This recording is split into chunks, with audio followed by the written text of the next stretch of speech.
नमस्कार, देशोन्नती संपादकीयमध्ये मी ऐश्वर्या शिंदे आपलं स्वागत करते। लोकसभा निवडणुकीतील यशामुळे काँग्रेसचा आत्मविश्वास नक्कीच वाढलेला आहे। तो इतका वाढला आहे की सध्या महाविकास आघाडीतील अन्य दोन पक्षांना फारसे महत्त्व देण्यास काँग्रेस तयार नाही। अर्थात राष्ट्रवादी काँग्रेस व त्यांची जुनी मैत्री असल्यामुळे राष्ट्रवादी काँग्रेसला झुकते माप मिळेल, परंतु ज्या ठिकाणी शिवसेनेसोबत तडजोड करण्याची पाळी येईल तिथे मात्र काँग्रेस आडमुठी भूमिका घेऊ शकते। विशेषतः मुंबई आणि विदर्भातील जागांवर काँग्रेस आक्रमक असल्याचे दिसून येते। अर्थात जागा वाटप नंतर निवडणूक प्रचार मोहीम वगैरे गोष्टी अजून बाकी आहेत, परंतु त्याआधीच काँग्रेसच्या काही नेत्यांना सत्तेचे स्वप्न पडू लागले आहे। सत्ता आपली येणारच, महाविकास आघाडीत सर्वाधिक आमदार देखील काँग्रेसचेच असतील हे गृहीत धरून काही नेत्यांनी आतापासूनच आपला दबाव निर्माण करण्याचे काम सुरू केले आहे।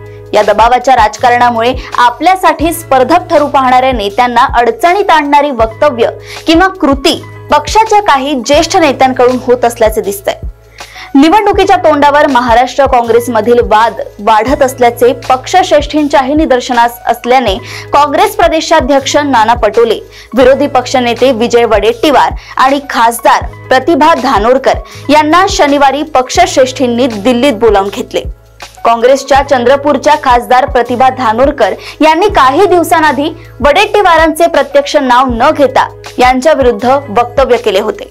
चंद्रपूर आणि गडचिरोली जिल्ह्यात काही अल्पसंख्य आपल्यावर राज्य करत आहे, आता परिवर्तनाची वेळ आली आहे असे त्या म्हणाल्या होत्या। वडेट्टीवार यांनी याबाबत पक्षश्रेष्ठींकडे तक्रार केली होती। नाना पटोलेही अधूनमधून वादग्रस्त वक्तव्य करतच असतात। मुख्यमंत्री पदावर त्यांची नजर आहेच, शिवाय बाळासाहेब थोरात आणि माजी मुख्यमंत्री पृथ्वीराज चव्हाण हे देखील मुख्यमंत्री पदाचे तगडे दावेदार आहेत। त्यामुळे येत्या काळात काँग्रेसमधील कुरघोडीचे राजकारण अधिक टोकदार होऊ शकते। काँग्रेस नेत्यांना सत्ता आणि मुख्यमंत्री पद आपल्यालाच मिळेल असा आत्मविश्वास असला तरी किमान निवडणूक होईपर्यंत त्यांनी संयम बाळगावा।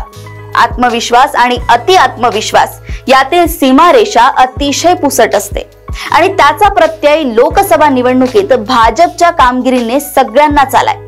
त्यामुळे विधानसभा निवडणुकीची म्हैस अजून पाण्यात असताना सत्तेचे आणि मुख्यमंत्री पदाचे दावे करणे कदाचित अंगलट येण्याची शक्यता नाकारता येत नाही। अशाच राजकीय घडामोडी व अपडेट सोबत पुन्हा भेटूया देशोन्नती संपादकीयमध्ये। बघत रहा देशोन्नती। नमस्कार। ठळक घडामोडींसाठी देशोन्नती न्यूज चॅनलला सबस्क्राइब करा आणि बेल आयकॉन प्रेस करा।